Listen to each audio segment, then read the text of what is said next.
আমি বানাচ্ছি খিচুড়ি। ডালটাকে ভেজে আর চালটাকে দিয়ে দিয়েছি। ভেজে আগে ডালটাকে আমি একটু সিদ্ধ করে নিয়েছি, তা মানে ডালটাকে জলের মধ্যে দিয়ে ফুটিয়ে তার মধ্যে আমি চালটা দিয়ে দিয়েছি।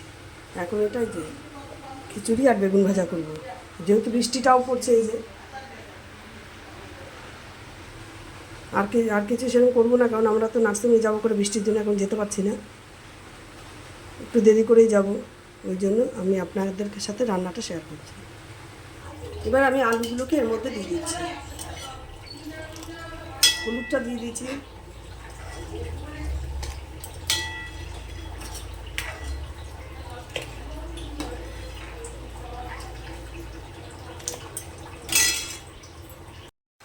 আমি যে সোমবারটা করেছি জিরে তেজপাতা আদা দিয়ে, এই যে সোমবারটা করেছি, শুকনো লঙ্কা ভেজে রেখেছি। এবার আমি দিয়ে দেবো মশলাটা।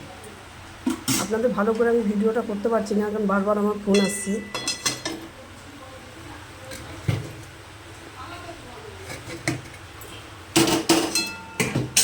শুকনো লঙ্কাটা একটু পরে দেবো।